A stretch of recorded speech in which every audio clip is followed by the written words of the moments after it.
Hello everyone, কেমন আছেন আপনারা সবাই? আজ আমি আপনাদের সঙ্গে শেয়ার করব পিঠার একটি রেসিপি, যা তৈরি করতে কিন্তু একদমই ঝামেলা নেই আর খেতেও দারুণ হয়। খুব সহজেই এই পিঠে আপনারা বাড়িতে তৈরি করে নিতে পারবেন। ছোট থেকে বড় সকলেরই কিন্তু ভীষণ পছন্দ হবে এই পিঠে। আর এতটা সফট হয় এই পিঠে, বলে বোঝাতে পারবো না। একবার বাড়িতে যদি আপনারা ট্রাই করে দেখেন, তাহলে বুঝবেন কতটা টেস্টি হয় এই পিঠে। তো চলুন তাহলে শুরু করি। এই পিঠে তৈরি করার জন্য প্রথমে আমি পুর তৈরি করে নেব। আর তার জন্য একটি কড়াইতে আমি কিছুটা পরিমাণ খেজুরি গুড় দিয়ে দিলাম, আর তার মধ্যে সামান্য জল দিয়ে গলিয়ে নেব।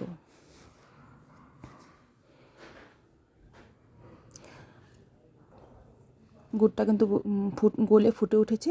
এবার এর মধ্যে দিয়ে দেব গ্রেট করে রাখা দুটো গাজর। এই গাজর দিয়ে কন্টিনিউ নাড়াচাড়া করতে হবে।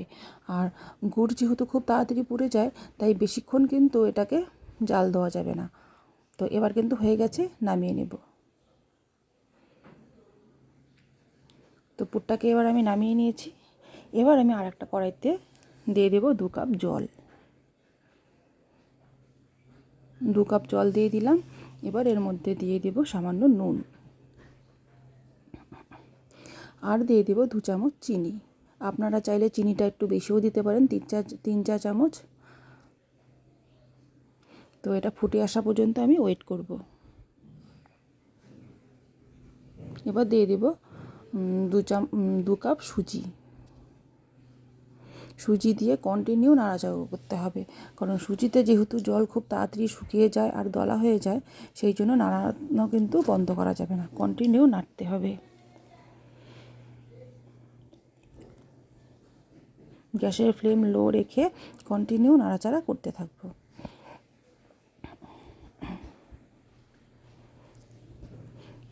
জল কিন্তু শুকিয়ে এসেছে।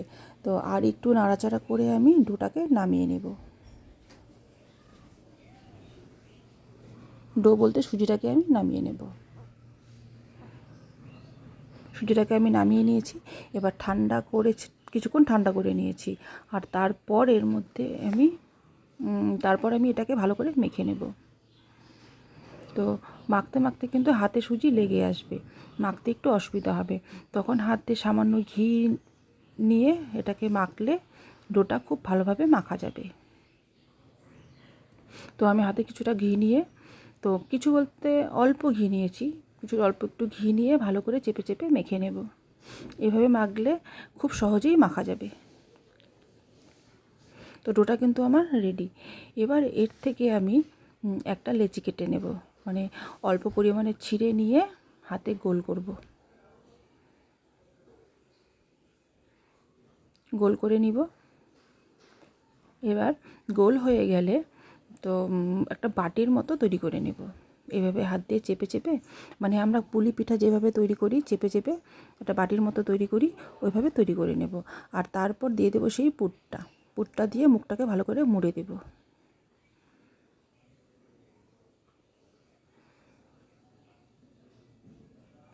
মুখটা মুড়ে নিয়ে এবার আবার গোল করে নেব। গোল হয়ে গেছে, একটা পিঠা কিন্তু আমার রেডি হয়ে গেল। আপনাদেরকে আমি আরেকটা দেখিয়ে দিচ্ছি। তো সেম ওখান থেকে লেচি কেটে নিয়ে গোল করে একটা বাটির মতো তৈরি করে নিয়েছি। আর তারপর ভেতরে পুর দিয়ে মুখটা মুড়ে দেব। এবার গোল করে নেব।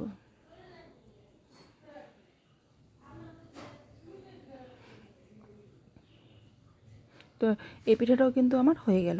এইভাবে সমস্ত পিঠা আমি তৈরি করে নেব। তো সমস্ত পিঠা কিন্তু তৈরি হয়ে গেছে। এবার একটি ছিদ্রযুক্ত থালায় সব পিঠা আমি সাজিয়ে নেব। আর তারপর একটা কড়াইতে জল গরম করে সেই থালাটা জলের উপরে বসিয়ে দেব। জলের উপরে বসিয়ে একটা ঢাকনা দিয়ে ঢেকে দেব। আর 10 মিনিটের জন্য এটাকে কুক হতে দেব।